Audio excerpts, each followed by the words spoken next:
Ya, jadi itu mau atau tidak mau sama. Nah itu dia sebenarnya kan dunia jadi saya ngajak pikiran. orang siapapun yang mendengar channel Abang, belajarlah untuk tidak mengutarakan kata-kata yang menjadikan diri kita pesimis.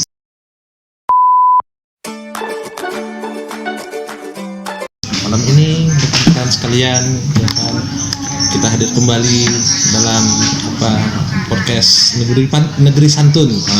Negeri Santun dengan menghadirkan bintang tamu yang tidak asing lagi bagi kita semua, ya kan, presenter podcastnya Negeri Santun sendiri, kan gitu. Gimana Bang Bung Laskarwandi, kenapa kok mau tertarik ikut masuk untuk menggeluti dunia podcast ini? Kita tahu bahwa podcast ini sekarang sedang lagi marak-maraknya begitu, lagi banyak yang membuatnya begitu, karena memang dia dianggap sebagai salah satu media yang independen ketika banyak media diintervensi. Gimana Bung Laskar mau menanggapi hal tersebut? Jadi begini Bung Okse, kehadiran saya di Negeri Santun ini tidak lain dan tidak bukan hanya karena Bung Okse sendiri. Saya membuat portable on demand podcast. Tidak lain dan tidak bukan karena Bung Okse sendiri. Karena setelah mulainya podcast ini berjalan sampai saat ini, saya belum bisa melakukan wawancara bersama Okse ini. Nah, jadi bagaimana Pak Okse? Sebenarnya bukan tidak mau, Bung. Macam mana? Kenapa tidak mau? Karena mungkin belum mendapat topik atau isu yang menarik saja untuk dikomentari terkait dengan kondisi sosial yang ada di masyarakat. Sebenarnya banyak yang di dalam isi kepala seorang Okse Adayanto, seorang dekan FISIP Universitas Maritim Raja Ali Haji. Jadi gimana kondisi pendidikan di Universitas Maritim? Tentunya Universitas Maritim terus berbenah. Kita memang, saya bagian dari Universitas Maritim Raja Ali Haji,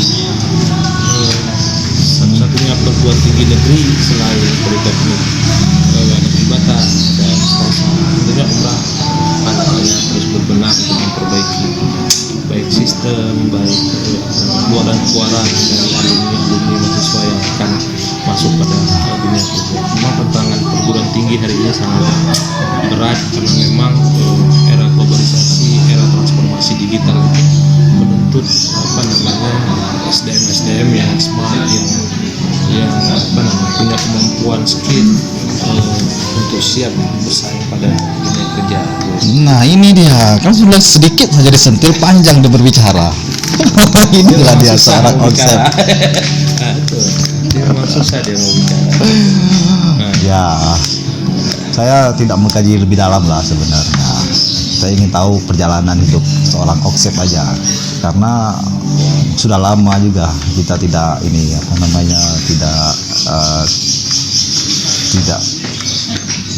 berjumpa, kita berbicara. Selama ini kan kita tahu muncul aja nama seorang Okse Adayanto sebagai salah satu tim penyusun. Nah, ini dia panelis di Komisi Pemilihan Umum pada debat kandidat pasangan calon gubernur Provinsi Kepulauan Riau pada 2020. Kejut juga saya melihatnya itu. Ternyata gerakan-gerakan seorang Okse ini luar biasa juga gitu kan, sebagai seorang akademisi. Nah, saya kira mungkin bisa lah cerita sedikit lah. Banyak mungkin ketika kita dulu sempat kuliah di Universitas Islam Riau Pekanbaru, beberapa generasi yang sama pernah dulu juga, mungkin dulu pernah juga ya tukang demo juga dulu. Ya masuk lah. Pernah demo rektor UIR berdua presiden mahasiswa pakai sarung. Oh itu masih Isan deh. Heri Sudeska. Oh Heri Sudeska. Jadi itulah kita juga ingin tahu lah ketika sudah masuk di dalam sebuah perguruan tinggi, apa yang sebenarnya saudara Osep dapat ketika memang sudah itu pilihan hidup di dalam dunia pendidikan, tentu punya harapan terhadap dunia pendidikan DKP itu sendiri. Kan banyak beberapa orang mungkin tetap berkiprah di luar pemerintah maupun di luar perguruan tinggi. Ada juga yang beberapa rekan-rekan berkecimpung di dunia pemerintah. Nah, sekarang saudara Osep berkecimpung di dunia pendidikan. Apa sebenarnya yang menjadi motivasi awalnya, atau memang karena tidak ada pekerjaan pada saat itu? Pekerjaan itu ibadah. Semua pekerjaan itu yang kita lakukan itu adalah bagian dari ibadah.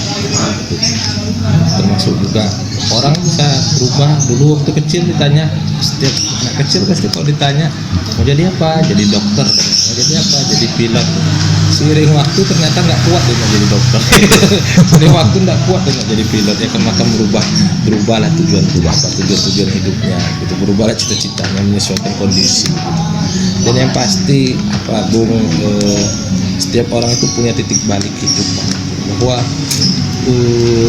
seberapa nakalnya orang, seberapa buruknya masa lalu orang, dia pasti punya titik balik untuk bangkit, memperbaiki kehidupannya, gitu. Nah, mungkin banyak faktor, banyak variabel yang mempengaruhi seseorang itu bisa menata hidupnya sebaik mungkin. Dan saya mungkin mendapat momentum titik balik itu di universitas begitu. Ya, pada waktu itu pertama kali itu banyak juga ya. Padahal waktu kuliah kita hanya main PS saja kan, gitu kan. Hobinya hanya main PS saja gitu. Ya, main PS, kemudian membuat kerusuhan gitu. Jadi itulah. Jadi ketika sudah masuk di universitas dalam dunia pendidikan lah sebenarnya kan, karena sebenarnya kan dunia pendidikan ini punya nilai investasi yang cukup besar dari sisi pendanaan. Nah, setelah masuk dalam dunia pendidikan, apa yang Bung Osep dapati dalam dunia pendidikan itu sendiri? Jadi kenapa, kalau pertanyaan dasarnya kenapa harus berkecimpung di dunia? Dari dulu lah sebenarnya kan, dari dulu waktu mahasiswa. Nah, sekarang masuk dalam dunia dalam dunia realitas dunia pendidikan. Kalau dulu mungkin dalam waktu masih mahasiswa mungkin hanya tukang demo saja, tidak memikirkan lain aja kan. Nah, sekarang sudah masuk dalam ini. Jadi kalau ditanya bagian itu, memang dari dulu saya punya keyakinan bahwa saya bukan dari keluarga mampu, keluarga yang biasa-biasa saja. Dan bagi kita dari keluarga yang biasa-biasa saja itu, pendidikan adalah salah satu aspek yang tidak membutuhkan modal untuk menaikkan harkat martabat keluarga. Jadi kalau kita dilahirkan dari orang kaya, kita nggak susah untuk menaikkan harkat martabat kita, karena memang orang tua kita kaya, kita ditinggalkan harta. Tapi kalau karena kita tidak berangkat dari itu, maka satu-satunya aspek yang bisa kita perjuangkan untuk menaikkan harkat martabat kita sebagai manusia, ya dari aspek pendidikan, begitu menurut saya. Nah, memang walaupun berat gitu, dan itu sudah jadi moto saya ketika kuliah. Di dulu orang punya masa lalu, mungkin masa lalu saya juga tidak begitu baik. Sejatinya saya, senakan-nakalnya saya, pendidikan itu harus nomor satu, prioritas. Nggak pernah nakal ya? Pernah anak muda dulu kan dia agak nakal gitu. Pernah memecahkan kaca rektorat ya? Pernah ya. Pernah diusir gitu. Jadi karena apa tadi, motonya adalah bahwa apapun yang terjadi, pendidikan harus nomor satu. Jadi semalas-malasnya kita harus tetap rajin ketika jam kuliah, ketika sekolah gitu. Karena memang itu satu-satunya aspek yang bisa membuat kita lebih bermakna dan bermanfaat. Dan memang kalau ditanya kenapa kok masuk ke dunia pendidikan, memang harus banyak bersyukur saya kenal dengan lingkungan yang memang mendorong itu. Zaman kuliah sudah ikut penelitian dosen, membantu dosen melakukan penelitian. Maka kalau sekarang juga melakukan penelitian dia tak heran, karena memang di 2004-2003 itu sudah melakukan hal yang sama. Memang titik baliknya adalah ketika masuk strata 2 gitu. Betul kata Bung tadi bahwa ketika tamat satu, rekan-rekan yang slating banyak mendapat tawaran untuk masuk ke pendidikan gitu, ke pemerintahan gitu. Saya juga mendapatkan tawaran yang sama gitu, tapi pada waktu itu pilihan saya adalah lebih baik saya melanjutkan sekolah, walaupun teman-teman seangkatan saya pada waktu itu sudah bekerja di pemerintahan. Sempat galau nggak? Wah, galaunya luar biasa gitu waktu itu. Tapi memang yakinlah bahwa yang dari dulu saya pegang, setiap orang yang sedang studi itu adalah jihad fisabilillah. Ketika orang yang jihad fisabilillah, dia selalu dibantu oleh Allah, dimudahkan urusannya. Jadi tidak usah khawatir dengan hal-hal yang semacam itu. Ya, memang. Tapi dari sisi lain, sebenarnya pendidikan bukanlah menjadi hal yang terpenting sebenarnya dalam hidup ya sebenarnya. Walaupun ada beberapa segmen lah yang memang kadang-kadang pendidikan dianggap penting. Seperti halnya menteri kita saat ini, menteri pendidikan juga saat ini juga tidak mengutamakan bahwa pendidikan itu bukan hal yang penting di dalam dunia pekerjaan.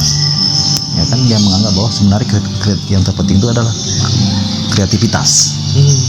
Ya kan, kreativitas menciptakan suatu hal-hal yang baru. Karena itulah arah pendidikannya diarahkan kepada kreativitas. Nah, kalau menurut Bung Osep sendiri, kadang-kadang kan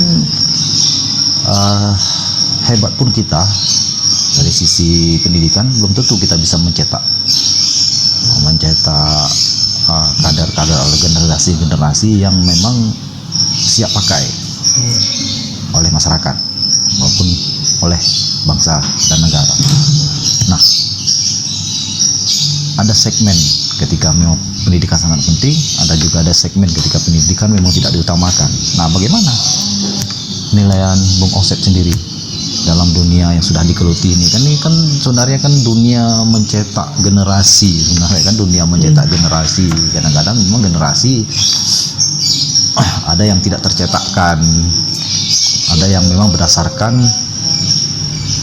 sebuah simbol saja, hanya untuk memperoleh gelar saja. Dan banyak hal lah dunia, karena banyak juga di dalam dunia pendidikan ya, kadang gelar didapati dengan mudah kan, banyak kasus-kasus ijazah palsu dan segala macam hanya untuk memperoleh sebuah gelar saja, tapi bukan karena memperoleh sebuah kecerdasan, ya kan? Jadi dari dulu saya punya prinsip bahwa ilmu itu bukan ilmu atau kampus itu tidak boleh menjadi menara gading. Dia harus memiliki nilai value added terhadap masyarakat sekitar, bahwa ilmu harus bermanfaat kepada masyarakat. Karena memang kalau kita lihat fungsi ilmu itu salah satunya adalah untuk memberikan solusi-solusi terhadap permasalahan kehidupan. Mungkin tak banyak yang bisa saya cerita apa yang telah saya lakukan selama lebih kurang 13 tahun menjadi dosen, tapi apa yang saya lakukan memang diniatkan memang bagaimana masyarakat itu bisa menikmati kehidupannya sebagaimana mestinya, dan itu memang harus didorong oleh orang-orang, kalau saya menyebutnya well educated people, orang-orang yang terdidik dan terpelajar gitu. Jadi kalau orang well educated people dia memiliki nilai tambah berupa harta dan sebagainya, itu hanya efek samping saja gitu. Tapi substansinya adalah bagaimana dengan ilmu yang dia miliki dia bisa memiliki bagi masyarakat sekitarnya. Itu yang terpenting dari sebuah filsafat ilmu. Jadi bukan hanya sekedar prestisi, bukan hanya sekedar bukan sebuah gelar, pencitraan gelar yang panjang, bukan. tapi sekecil apapun gelar yang diperoleh, ketika ilmu yang dia dapat itu sangat bermanfaat bagi masyarakat, itulah sebenarnya kecerdasan kan? Betul. Jadi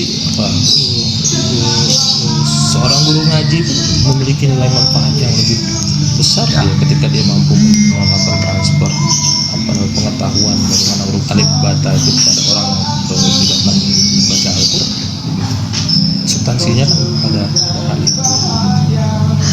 Jadi bukan perlu diingat bahwa akademisi atau educator itu adalah pekerjaan yang memang menuntut kreativitas dan inovasi, bagaimana memiliki nilai kebermanfaatan pada masyarakat.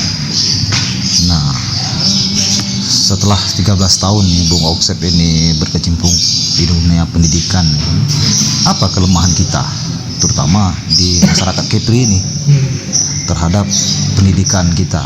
Karena selama ini saya dengar Kepri ini memang kurang sumber daya manusia, sementara potensinya luar biasa. Kita kurang dalam hal mencetak sumber daya manusia. Nah, berarti kan ada peran dari dunia pendidikan itu sendiri. Kenapa kita kekurangan sumber daya manusia? Karena kita punya perguruan tinggi ini kan didirikan untuk mengurangi kekurangan sumber daya manusia di Kepri. Nah, selama ini sudah 13 tahun Bung Auksep berkecimpungan di dunia pendidikan.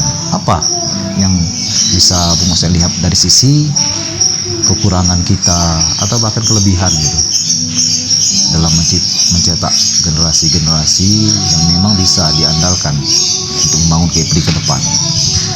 Ya, saya ingat betul ketika pertama kali masuk umrah itu Profesor Mas Wardi itu memberikan pesan yang menyentuh lah gitu, bahwa kehadiran umrah ini harus mampu menjadi stimulus bagi anak-anak Kepri untuk mampu bersaing lebih luas lagi, mampu meningkatkan taraf pendidikan. Dan sebenarnya itu memang amanah dari Kongres Masyarakat Kepri ketika pembentukan provinsi Kepri gitu. Tapi yang perlu dijadikan catatan, kalau menurut saya dicetak tebal, saya tidak ingin membedakan disparitas antara perguruan tinggi negeri dan swasta. Menurut saya semua perguruan tinggi, semua sekolah itu sama gitu. Kita patut bersyukur ada perguruan tinggi swasta yang mau berjuang ikut turut serta mencerdaskan anak-anak Kepri ini gitu. Tapi tidak bisa dibebankan semuanya hanya kepada institusi pendidikan. Harus banyak pihak yang turut serta dalam bagaimana mencerdaskan kehidupan masyarakat Kepri. Pemerintah daerah, swasta itu harus ambil bagian untuk mendorong supaya masyarakat Kepri ini bisa pendidikannya naik. Hampir tiap semester saya didatangi mahasiswa bahwa mereka hampir putus kuliah karena keterbatasan biaya, orang tuanya nelayan, orang tuanya buruh, petani, dan ini masalah-masalah fundamental menurut saya yang tak terselesaikan dengan baik sama kita semua. Padahal Kepri ini kaya, jadi harus pemerintah daerah maupun swasta harus mampu berdiri di belakang institusi pendidikan untuk bersama-sama melahirkan generasi-generasi yang handal, yang smart, yang pintar, yang punya skill gitu. Sehingga memang ke depan itu Kepri ini bisa maju gitu. Karena sehebat apapun, sekaya apapun Kepri, kalau tidak ditopang sama sumber daya manusia yang handal juga keluar begitu. Maka tidak boleh dia dibebankan hanya pada perguruan tinggi saja gitu. Mohon benda-benda swasta turut, baik swasta maupun negeri. Jadi ekspektasi itu tidak dibebankan semata-mata pada perguruan tinggi. Nah, kita belum apa ya, menurut saya dari kacamata saya 13 tahun ini memang belum masuk pada substansi bagaimana pengembangan pengembangan pendidikan itu bagi anak-anak kita itu memiliki nilai manfaat yang luar biasa. Itu Berarti kondisi kita saat ini masih dalam tahap berbenah. ya boleh dibilang seperti itu. Ya, tapi ke depan harus lebih kuat. Pemimpin siapapun kepala daerahnya harus punya visi pendidikan yang mampu. Ya ada peran kepala daerah gitu. So pasti ada begitu. Ada peran kepala daerah dengan political will-nya untuk mendorong bagaimana dunia pendidikan di Kepri ini hidup dan tumbuh begitu. Nah, kalau kita berbicara tentang political will kepala daerah, ini menarik ini. Nah, bagaimana politikal antara kepala daerah seorang gubernur di Provinsi Kepulauan Riau ini dengan politikal seorang rektor? Ini kan sebenarnya kan ada hubungan hierarkis, ya kan? Sementara ini dua institusi yang berbeda. Bahwa kita tahu umrah memang bukan bagian dari pemerintah daerah ya, pemerintah daerah. Dan untuk ikut campur tangan kepala daerah punya ruang, karena dunia pendidikan punya ruang tersendiri yang tidak bisa ikut campur oleh kepala daerah. Nah, ketika kita bersama-sama untuk memajukan dunia pendidikan, kepala daerah, rektor, kemudian dari beberapa elemen swasta untuk bergerak maju. Nah, political will yang seperti apa yang bisa kita gambarkan? Peran gubernur, kemudian peran rektor, kemudian peran dari swasta lainnya untuk menunjang dunia pendidikan di Kepri. Sementara selama ini gubernur mungkin punya kebijakan, rektor juga punya kebijakan, tidak satu jalan kadang-kadang karena watak manusia, ya kan? Tapi kalau ketika watak manusia, karena dia kan ini sesama manusia, ketika dua orang ini belum tentu isi kepalanya sama, ya kan? Nah, menurut Bung Oksep, hal yang bagaimana ketika gubernur sebagai kepala daerah, kemudian rektor sebagai pimpinan perguruan tinggi berjalan beriringan untuk memajukan dunia pendidikan, sehingga tidak ada konsleting di dalam pergerakan untuk memajukan dunia pendidikan. Ya, jadi itu yang jadi masalah hari ini. Kita masih terjebak pada Ego. Bukan figur. Ego dan sektoral begitu. Jadi simpel saja kok bagi saya, kalau memang pemerintah political will, pemerintah daerah mau memajukan dunia pendidikan, itu cari tuh anak-anak nelayan yang tak bisa kuliahkan, anak-anak petani yang nggak bisa kuliahkan. Secara nyata kendala mereka adalah uang kok. Ya. Sama tuh swasta, banyak perusahaan tuh bangun tuh Stisipol, bangun STI, bangun Staisar, bangun kampus-kampus yang ada. Toh itu investasi. Orang selalu bilang bahwa pendidikan itu adalah investasi berharga ke depan. Kalau tidak gitu, tak banyak tuh kampus-kampus swasta yang berdiri. Tapi akhirnya ketika swasta yang peran pemerintahnya mengecil, maka peran swastanya menjadi sangat besar. Nah, kita memang berharap bahwa tak ada kampus yang bisa besar tanpa dukungan dari pemerintah daerah maupun swasta. Dan hari ini kita masih terjebak pada ego sektoral, pusat daerah, ego sektoral, provinsi kabupaten. Nggak bisa seperti itu. Bicara pendidikan itu bicaranya komprehensif dari hulu ke hilir begitu. Nggak bisa saling buang tanggung jawab, saling lempar tanggung jawab begitu. Harusnya semuanya duduk satu meja berembuk bagaimana anak-anak Kepri ini bisa maju, bisa mengecap pendidikan. Saya baru pulang dari Atau mungkin karena sistem, tak? Iya, itu dia, karena ego sektoral, sistem yang mau dibangun seperti itu. Padahal Karena kalau dari sisi kewenangan pemerintah provinsi hanya sebatas SMA, Iya, ya kan? pendidikan tingginya nggak Jadi ada. seolah-olah ketidakpedulian gubernur terhadap dunia pendidikan, terutama untuk perguruan tinggi. Karena memang ini anggaran dari APBD, ya kita peruntukkan aja kewenangan kita untuk sampai SMA. Karena ini kewenangan kita. Nah ini pemerintah pusat yang tinggi. Jadi ketika, ini yang tidak satu jalan sebenarnya. Sistem memang sudah terbentuk. Nah bagaimana kita sebenarnya mencairkan sistem sebenarnya? Mencairkan sistem ini berarti kan tergantung dari keinginan pada masing-masing personal yang duduk, baik kepala daerah maupun rektor. Ini sama-sama sebenarnya kan. Tidak ada salahnya pun kalau gubernur pun memberikan sebuah anggaran untuk perguruan tinggi, tidak ada salah, tak mungkin ya kan. Dunia pendidikan tidak melarangnya itu Saya kan. pikir banyak celah lah yang bisa dilakukan oleh banyak pihak itu. Yang terpenting itu adalah komitmen bagaimana membangun dunia pendidikan yang iklim pendidikan yang sehat, yang baik itu Sehingga di provinsi. ya. Nah terakhir mungkin, kalau seandainya Bung Oksep sebagai rektor, apa yang Bung Oksep lakukan? Wah, saya belum jadi rektor, saya nggak mau berandai-andai. Takut ya? Saya sekarang ikut kata rektor aja lah.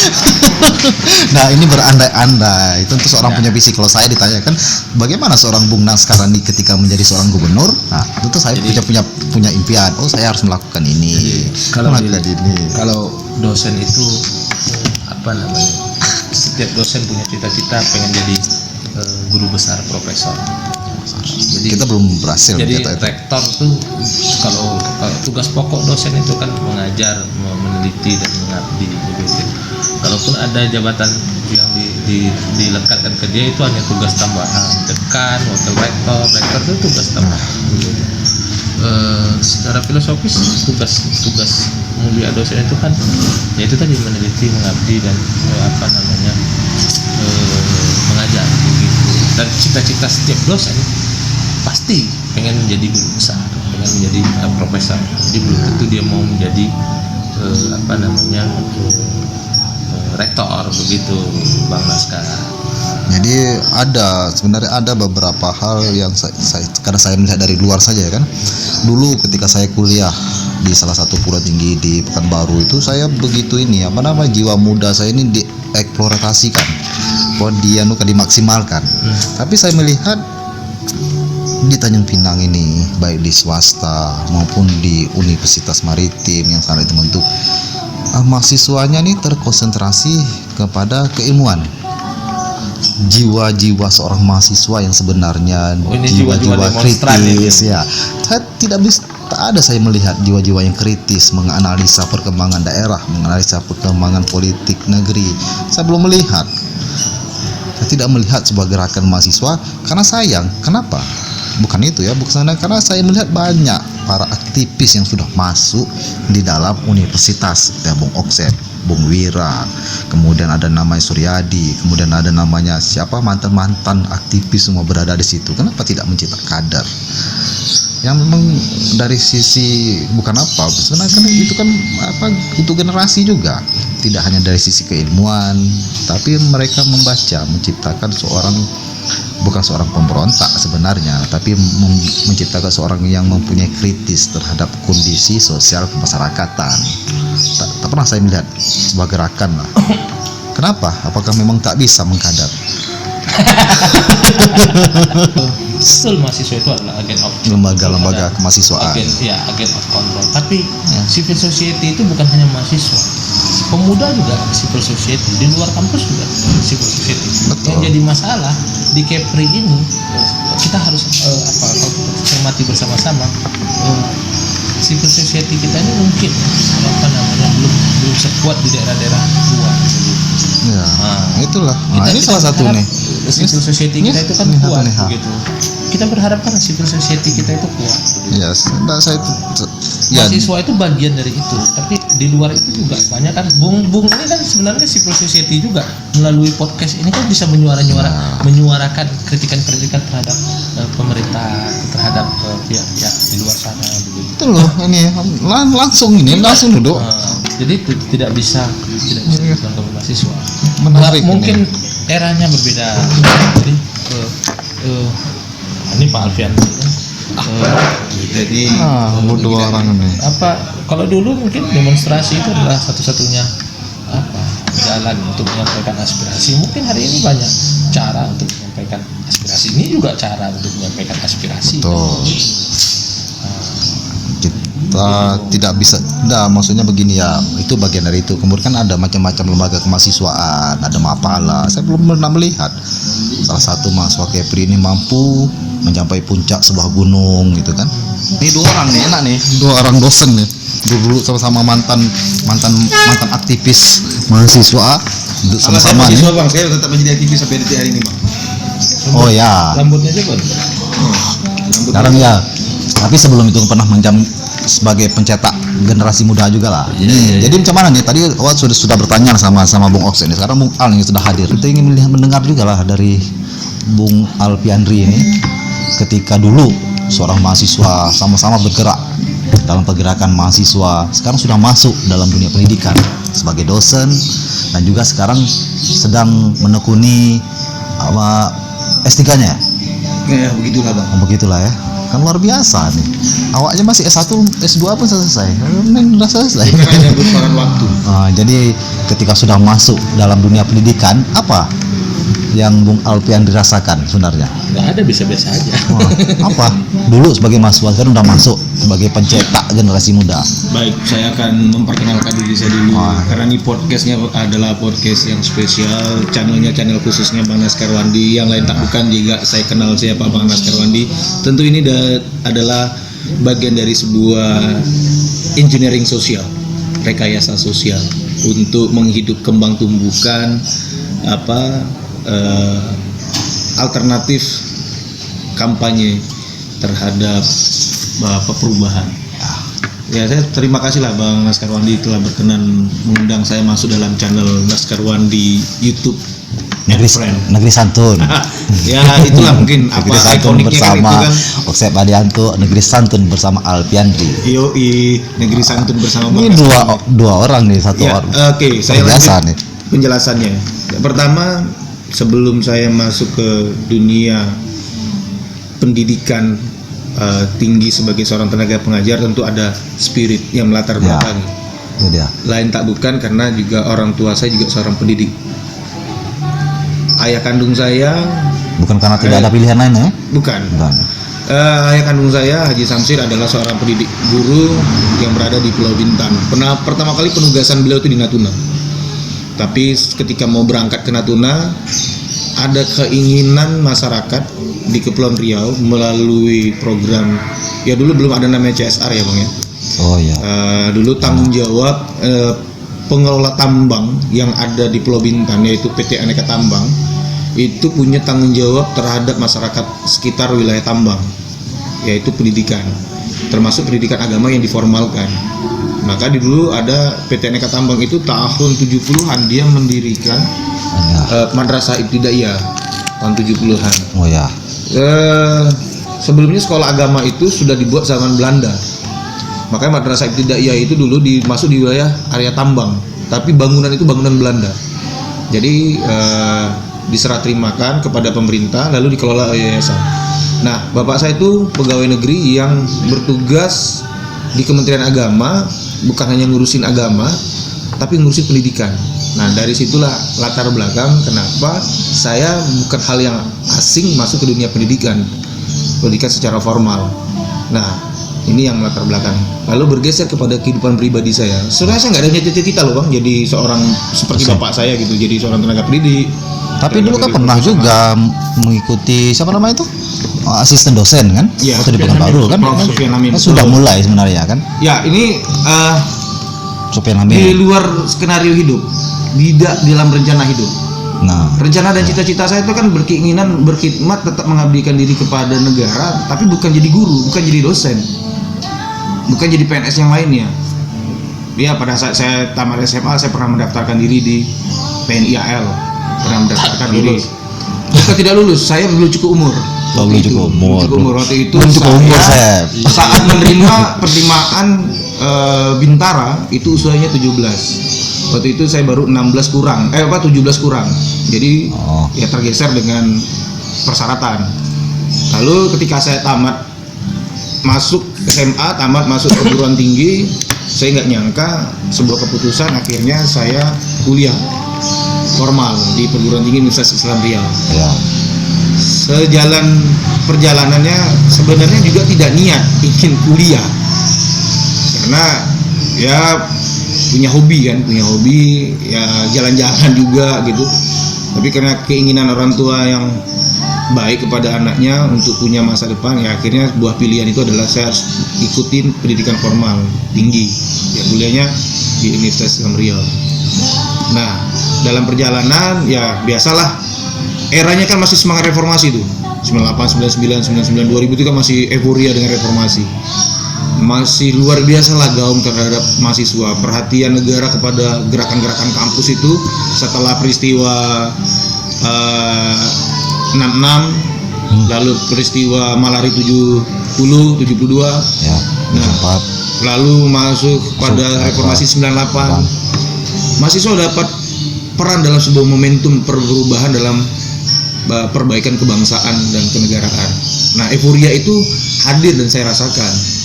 Nah, dalam perjalanan saya berhimpun dalam organisasi kemahasiswaan. Saya juga ya dulu pernah ikut, sebelum di HMI saya pernah ikut daulah marhalanya kami.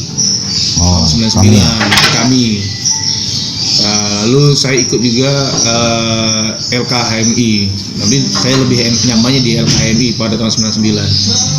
Nah, ternyata di organisasi formal dan informalnya kampus menciptakan salah satu ruang potensi yang tanpa pernah saya sadari terbentuk oleh pendidikan keorganisasian yang saya terima, saya enyam pada saat itu. Nah, akhirnya saya senang berbicara di hadapan orang ramai, jadi ya katakanlah berusaha tampil di publik melalui public speaking yang saya pelajari di organisasi intrakampus maupun ekstra kampus. Nah, akhirnya ruang-ruang itu terisi untuk menjadi orang yang ya rasa penasaran terus. Ternyata akhirnya saya dulu biasa-biasa aja untuk belajar, akhirnya haus akan ilmu pengetahuan dan saya harus belajar. Jadi itu Bang Naskar, latar belakang akhirnya kenapa saya mau larut dalam dunia pendidikan, terutama pendidikan formal. Sekarang ya. Akhirnya pada kesimpulan pada menjelang akhir masa studi tahun 2003, saya dipercaya sama profesor saya untuk jadi asisten beliau. Waktu itu Prof. Sufyan itu belum guru besar, masih doktor. Saya di hire beliau untuk jadi asisten beliau untuk mengampu beberapa mata kuliah. Nah, ya tidak hanya di FISIP, tapi saya juga ngajar di Fakultas Hukum. Ya, di beberapa mata kuliah yang baru. di sana. Nah, sekarang itu tadi yang menjadi persoalan itu kan. Dulu kan sebagai mahasiswa, Ya, sekarang sebagai pendidik, ya, tentu tahu kan kelemahan dan kelebihan, kekurangan dan kelebihan juga ketika dulu pernah menjadi mahasiswa, sekarang menjadi dosen dan mencetak kader gitu kan. ya. Apa yang bisa diambil sebenarnya dulu tentu ketika mahasiswa ini kan tahu kita kan. Saya lebih tepatnya bukan bahasa kelebihan dan kelemahan ya Bang, tapi saya lebih cenderung menggunakan istilah kata begini, suka duka. Nah, suka duka boleh. Suka duka menjalani sebagai seorang tenaga pendidik di perguruan tinggi. Tentu pertama kali ya orang kan selalu masyarakat menilai kalau jadi dosen, menjadi tenaga pendidik perguruan tinggi pasti pembayarannya mahal. Ya. Biasanya income-nya di luar lazimnya orang lah. Saya klarifikasi lah. Sebenarnya kalau dulu saya jadi asisten saja dibayar per SKS-nya ya saya tidak sebut nominal, tapi lebih tidak cukup pun tak sampai. Itulah. Tapi di sana ada kepuasan tersendiri, yaitu kepuasan batin. Artinya apa? Orang mau mendengar apa yang kita sampaikan. Itu sukanya. Ya kalau dukanya income ya. Income-nya tidak seperti yang diduga orang. Kalaupun mau cari lebih, Ya tidak mungkin kalau dalam bahasa Prof ini apa? Ada istilah dengan banalitas intelektual. Artinya kalau bahasa ekstrimnya itu jadi dosen asongan lah. Saya mungkin bahasa-bahasa ini mengantarkan sebuah kritik ya, kritik terhadap dunia pendidikan tinggi di Indonesia. Ya artinya apa? Kesejahteraan dosen di Indonesia masih di bawah rata-rata, Bang. Ya, kesejahteraan. Saya baru dapat baca SK guru besar, itu Rektor Universitas Maritim Raja Ali Haji. Guru besarnya, SK-nya saya baca. Pendapatan yang dibayar negara itu tidak berubah, Bang. Waktu Profesor Sufian mendapat penganugerahan guru besar, tetap angkanya 1.260.000. Itu ya terjadi di umrah. Terjadi di Indonesia, bukan di umrah. Di Indonesia. Di Indonesia. Sebegitukah negara menghargai dunia pendidikan tinggi, yang dunia pendidikan itu biaya pendidikannya mahal. Mungkin Tapi gurunya cuma dibayar segitu gitu loh. Itu dukanya, itu juga kritik, Bang. Terus kenapa saya tetap menikmati dunia pendidikan tinggi? Pertama, dihargai apa yang kita sampaikan. Persoalan relatif benar atau salah itu kan yang disebut dunia pendidikan tinggi itu ada yang namanya hipotesis. Ada tesis, ada antitesis. Lalu harus melahirkan namanya sintesis. Maka daripada itu, Bang, kalau secara formal Pak Oksep, Pak Dekan kami ini pasti tahu aturannya. Kalau dalam undang-undang guru dan dosen, bahasa kami ini wah, Bang. Sebagai tenaga pendidik profesional, bahasanya eksklusif, Bang. Tapi itu tadi sebenarnya hanya buah kecintaan saja, buah kecintaan dari konsepsi filsafat Sofi dan Sofia. Cinta terhadap yang bijaksana, kebijaksanaan yang dicintai, itu yang akhirnya saya tetap menikmati dunia pendidikan tinggi dalam proses pembelajaran dan pengajaran. Nah, di samping itu juga kan dalam Islam sebagai agama yang saya imani kan, tentu ilmu itu ya kalau kata Rasulullah itu kan ada ya, kalau dalam Al-Qur'an surat Al-Zalzilah, kalau kau ingin ilmu, kalau kau ingin dunia harus dengan ilmu, kalau kau ingin akhirat harus dengan ilmu, kata hadis Nabi. Tapi kalau dalam Al-Qur'an, kalau Allah menjanjikan akan mengangkat derajat orang-orang yang berilmu, pakem inilah yang akhirnya melatar belakangi spirit saya untuk menjadi orang yang menikmati dunia pembelajaran dan pengajaran sebagai dunia ilmu pengetahuan yang begitu luar biasa. Itu dia, Bang. Ya, kalau dalam hal itu mungkin kita memahami. Tentu saya sebenarnya sebagai masyarakat Kepulauan Riau sebenarnya kan ada beberapa hal yang mungkin bisa saya protes di antara kepada dua orang ini dosen nih. Saya sampai saat ini belum melihat cetakan hasil dari Universitas Maritim yang begitu hebat dalam keilmuan. Seorang mahasiswa yang telah lulus mempunyai suatu prestasi yang cukup menggembirakan. Itu satu. Yang kedua, kan ada banyak latar belakang sebenarnya. Kenapa tidak mengaktifkan lembaga-lembaga kemahasiswaan? Tadi kan Bung Alfian mengatakan lembaga kemahasiswaan ini menciptakan suatu ruang bagi kita yang tidak pernah kita dapatkan dari sisi keilmuan. Otak kita berpikir, kecerdasan kita berpikir, kecerdasan kita diasah dari lembaga-lembaga kemahasiswaan itulah. Kenapa? Beberapa ini kan juga sebenarnya kan peran lembaga mahasiswa ini penting untuk menghidupkan sebuah universitas. Disitulah mereka mendapat keilmuan yang real, yang realitas mungkin bisa mereka langsung dapat dari masyarakat.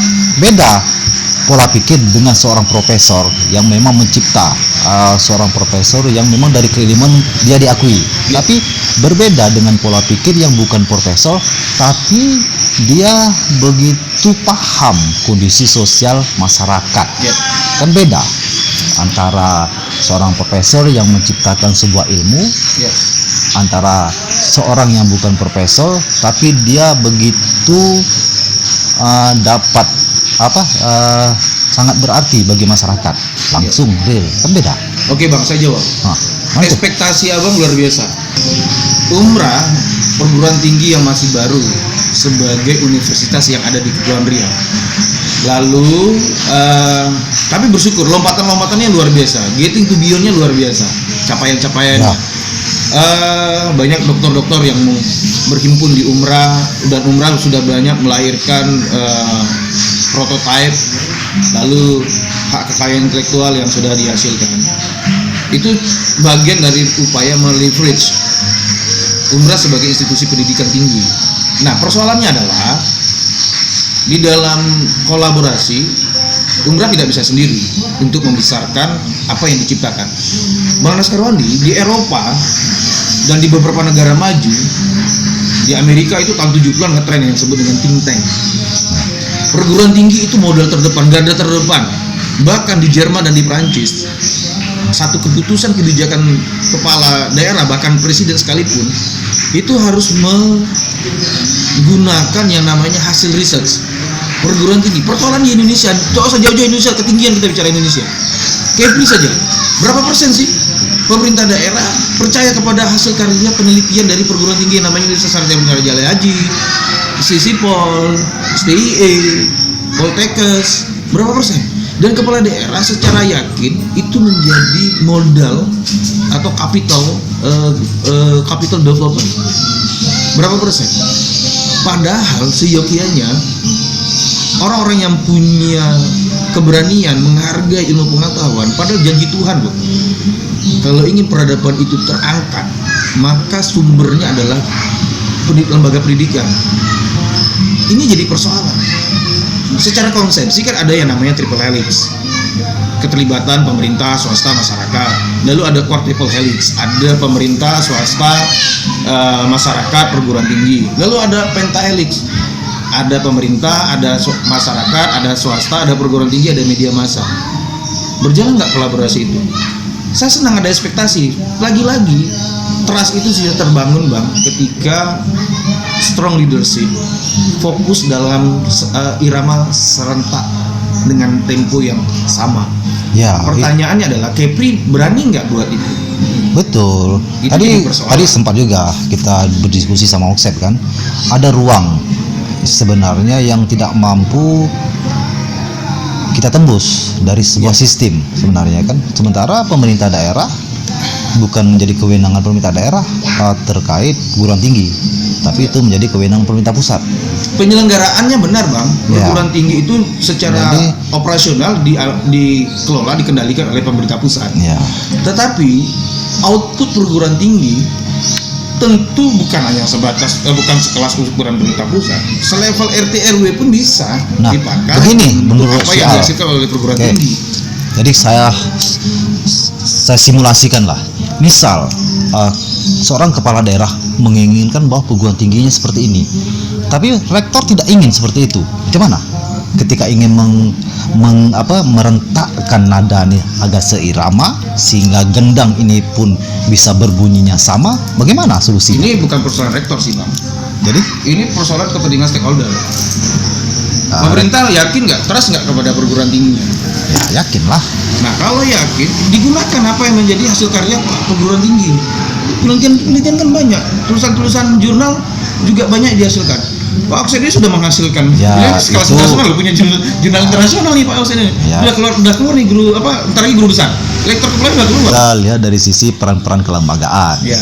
Kemudian yang kita persoalankan adalah lembaga kita kekurangan SDM, itu aja yang saya menjadi fokus kita ini kekurangan SDM. Abang standar ukurnya provinsi atau Indonesia? Ya, provinsi lah. Tentu harusnya kita berbicara ke Kepri. Abang mengkritisi bukan kekurangan SDM, tapi desain pemanfaatan ruang SDM yang sudah ada. Baiklah kalau begitu. Banyak tapi tak berkualitas.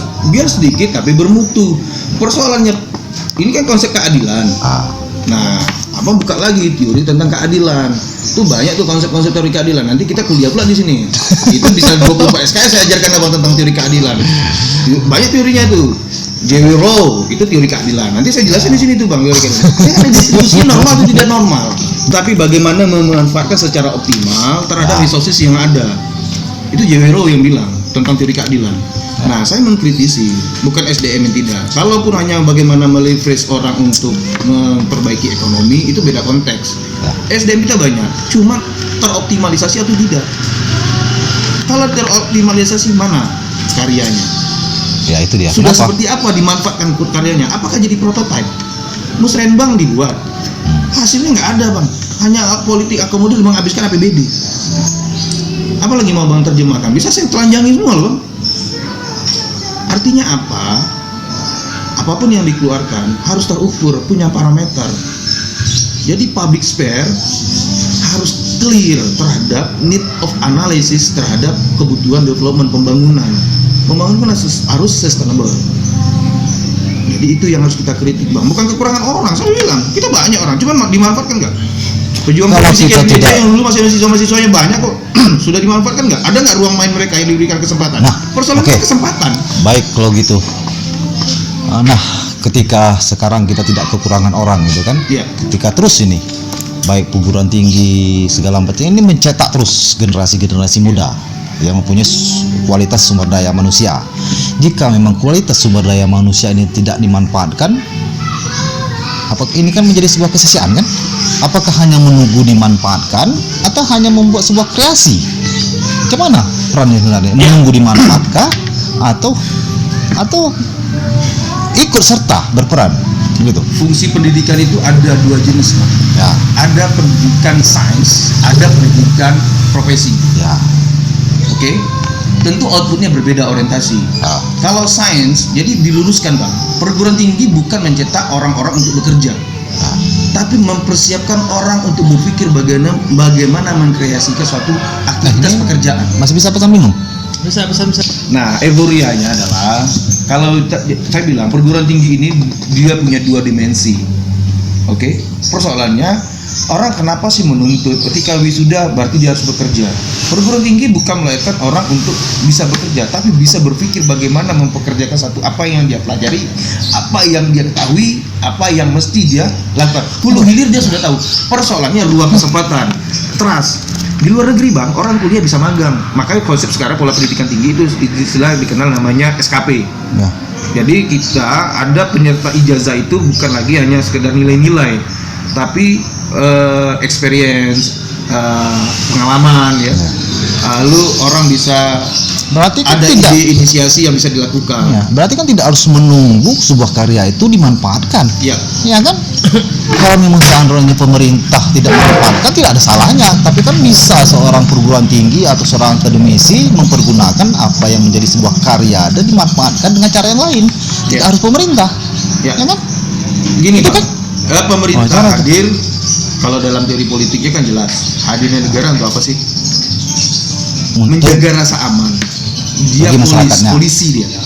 Tidaklah, bukan itu konsep menjaga, dasar bang. Teori politik mentata. klasik itu dia. pemerintah Teori itu negara kan- itu. Ya. Hadirnya negara itu. Pemerintah tugasnya adalah minuman nih, macam mana caranya? tugas pemerintah itu Pakai alat. ya ada dua konsep. Ada oke. konsep Oke. welfare state. Terus ini, negara apanya kita berdua aja nih. negara sejahtera. Dia serat loh. Dia serat loh. Jadi ada negara sejahtera, jadi ada konsep tentang teori kenegaraan. Teori negara itu apa? Lagi-lagi, saya tidak persoalkan persoalan pemerintah. Ini yang saya tekankan bang, tidak mempersoalkan masalah tentang pemerintahan, Ya. government and governance-nya. Saya tidak mempersoalkan itu. Tapi yang perlu kita harus ajak sadarkan kepada siapapun tokoh aktor dalam kepentingan penyelenggaraan pendidikan tinggi, apa sih yang dilakukan oleh perguruan tinggi, output dan outcome-nya. Tentu harus jelas. Bukan saja hanya ruang pemerintah, tapi juga lebih daripada itu. Nah, apa yang dimasukkan lebih daripada itu? Trust, kesempatan, konsensus itu harus terjalin, komunikasi harus terbuka. Oke, umrah melahirkan dan meluluskan sarjana sekian. Tahun ini meluluskan misalnya 500 Ya. sarjana. Ya. Tentu sharing distribusinya, kalau pemerintah bekerja, dia sudah mendata, jadi tidak asal-asalan datanya, ya kan? Jadi pengambil keputusan tidak sesat pikir, tidak salah mengambil kebijakan, baik oleh eksekutif maupun legislatif terhadap sumber daya manusia yang keluar dari pendidikan tinggi. Ya. Nah, ini harus terukur parameternya. Nah, ketika sudah termapping, terpetakan distribusinya, oke, kita tidak bisa menghadirkan investasi untuk kita hire orang-orang lulusan dalam Provinsi Kepulauan Riau misalnya.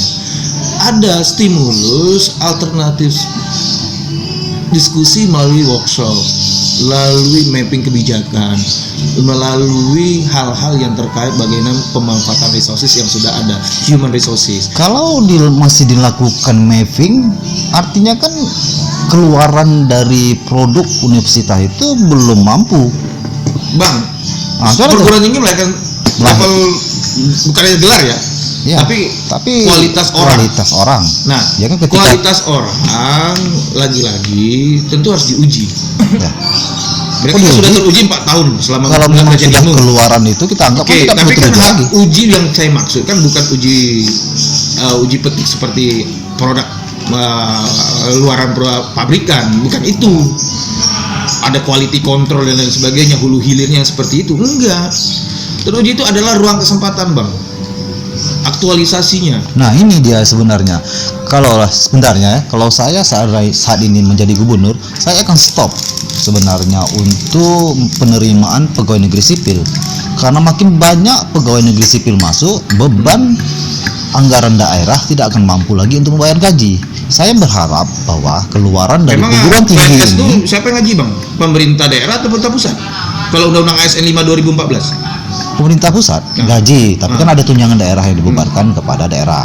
Tentu kan ada pusat, ada daerah kewenangan. Ini kan, nah ini kan satu rata nih. Nah seandainya, Berarti saya kritik di sini Abang marah. boleh saja kita berdebat ini ya. Nggak marah. Abang belum tahu sistem skema administrasi keuangan negara untuk pegawai negeri. Ya kita kan secara umum nih, tahu lah. Pokoknya begitulah. Karena Oh begitu beban. ya, ini materi apa sih sebenarnya diskusi kita nggak bisa begitulah, clear loh. Bang, ini mau dipublikasi oleh channel Mas Keroni dengan channel santun Abang nih. Kalau materi Abang kayak gitu, Abang nggak santun untuk menjelaskan kami. Salah orang yang kami narasumber Abang kami. Makanya hati-hati Bang, kalau wawasannya setengah. Wah, gitulah. Bahaya nih. Tadi saya udah nolak, tak mau saya. Pun kita diperkenalkan. Jadi itulah. Nah kita sterilkan lah. Sebenarnya kan harapan kita Tidak, kan bukan persoalan pegawai negeri atau tidak pegawai negeri. Ruang aktualisasi Bang, itu hanya sebuah pilihan. PNS itu hanya sebuah pilihan. Kerja di dunia apapun profesi itu hanya sebuah pilihan. Itu hanya ruang aktualisasi. Space-nya saja Bang. Ada nggak space-nya? Orang semakin ramai, orang butuh makan, tapi ruang produksi pangan tidak ada. Nggak masuk di akal Bang. Begitu juga sumber daya manusia, setiap tahun orang berhak untuk belajar, karena belajar itu hak dasar. ya kita kan Jadi semuanya kan, hilirnya benar-benar betul-betul bisa kita pahami Bang. kalau semua hal kita siapkan kan tadi kan ini hanya berdasarkan stimulus itu saja kan, tidak semua ini berdasarkan stimulus. Kita ingin sebenarnya cetakan keluaran dari perguruan tinggi ini sebenarnya tidak hanya mengharap bukan tidak hanya mengharap tapi Tema diskusi kita menciptakan malam hari apa sih Bang? itu pendidikan. Dua pendidikan. Nah, kami kan dua orang ini dulu kan pernah menjadi seorang mahasiswa. Jadi kita kembalikan lagi kepada diskusi kita deh. Terlalu jauh kita ke sana tuh. Nanti pada Itu saatnya. kan output. Ya, outputnya keinginan kita kan. Kan yang kita ingin tahu ini kan sebenarnya kan adalah perjalanan. Saudara Bung Oksep, Kalau standar ukurnya adalah apa? legal, formal, tentu yang sukses dari kita bertiga ini Pak dekan saya lah. Tidak ada. Saya pendidikan formal ya Bang. Artinya kalau itu standar ukurnya. Ya. Tapi kalau kesuksesan dalam dunia pendidikan adalah orang yang makin memahami dan tahu dan semakin tunduk bahkan zuhud dengan apa yang dia pelajari untuk mencari keberkahan hidup dan ilmu pengetahuan. Kalau formal, Bang Oksep lebih tinggi daripada saya daripada Itu Bang Oksep. formal. Tapi Ya. bukan itu standar ukurnya. Ya. Nah, pendidikan harus dideterminasi bukan hanya satu nilai kutubnya. Tentu ada tarik ulur baik sebuah definisi maupun standar. Jangan sampai terjadi deviasi nilai. Makanya Bang harus clear. Kalau bicara tentang pendidikan tinggi atau kelembagaan pendidikan, kita mau melihat yang mana? Dasar, menengah atau tinggi? Lalu bagian mana kontribusinya yang berdampak Kita kepada kembalikan diskusi kita kepada pada malam hari ini? kita kembalikan kepada diskusi kita. Sebenarnya adalah sebenarnya kita ingin melihat rentetan perjalanan dari masing-masing beberapa rekan kan. Ya. Tapi Ka- bagus dua diskusinya. orang. Ada pendidikan adalah lifestyle atau life success hidup misalnya. Ya itu dia sebenarnya rentetan perjalanan sebenarnya. Tadi Osep sudah menyampaikan ketika dia sudah masuk dunia perguruan tinggi kan banyak di antara kita nih, beberapa rekan kita sudah masuk di universitas, beberapa rekan kita juga ada di pemerintah, ada beberapa rekan kita juga ada di partai politik, ya kan? Saat ini berkecimpung, sebenarnya sudah lengkap sebenarnya kan? Iya. Cuma belum ada seorang pengusaha yang sukses jadi, belum ada. Memang ada mulai beberapa orang lah dari Definisi sudah mulai. sukses dari pengusaha itu apa sih, Nah, Bang? Kayak materinya. Ya itu nantilah kita bahas. Income-nya atau apanya? Nanti kita bahas dari kesuksesan itu. Nah, yang jelas ini kita bahas dari sisi Alfiandri ini ketika sudah masuk dalam dunia pendidikan. Tentu dulu kan Kalau sebagai saya kayak mahasiswa. sukses loh dalam bisnis sebagai gokar. Ya. Dia gokar sekarang. Gokar. Sukses dia. Jadi- saya bantah itu kalau dia sukses. Ya, kesuksesan itu kan tergantung ukurannya. Kepuasan batiniahnya, Bang, kalau Ya, sukses itu. tergantung dia lah. Nah sekarang dari Al ya, bukan kita membahas masalah kiri SK, di mana soal Alfiandri ini sudah masuk dalam dunia pendidikan. Kita selalu mengedepankan yang namanya takut. Terframework dia, terframing dia. Jadi terbingkai kerja pikir kita dari pikiran yang dibingkai. Itu salah ketika kita katakan takut, maka takut itulah akan membentuk jalan hidup kita. Ya, Mestinya apa yang harus kita lakukan? Bukan takut, tapi optimisme. Tidak ada yang tidak bisa dilakukan oleh manusia sejauh itu pekerjaan manusia. ya. Jadi itu Masalahnya mau atau tidak mau. Tapi sama. bukan Nah takut. itu dia sebenarnya kan dunia Jadi saya ngajak pikiran. orang siapapun yang mendengar channel Abang, belajarlah untuk tidak mengutarakan kata-kata yang menjadikan diri kita pesimis, tidak punya optimistik. Baik dalam dunia apa saja. Ya. Dapat Jadi sedikit lah Al. Kita juga mau hampir nih. ya, hampir apa? Jadi tadi sudah dapat kesimpulan lah kan, ketika kita berada di mana saja, baik di perguruan tinggi, baik di pemerintah, jangan kita terbelenggu dengan sikap yang pesimis kan begitu kan? Iya. Kita harus optimis, Harus optimis. baik dalam hal apa saja. Ya, itu paling penting. Pendidikan Damai. tinggi harus memberikan kedamaian yang utuh bagi kemaslahatan Seperti manusia. wajahnya Pak Dekan. Wajah Pak Dekan itu. Luar biasa. Terima Saya kasih. menyanjungi Pak Dekan. kalau Saya kali kira ini. ini kata-kata penutup dari saudara Bung Alfiandri pada malam hari ini. Untuk selanjutnya mungkin terima kasih kepada Bung Osep, terima kasih kepada Bung Alfiandri. Saya tutup dengan billahi taufiq wal hidayah. Assalamualaikum warahmatullahi wabarakatuh.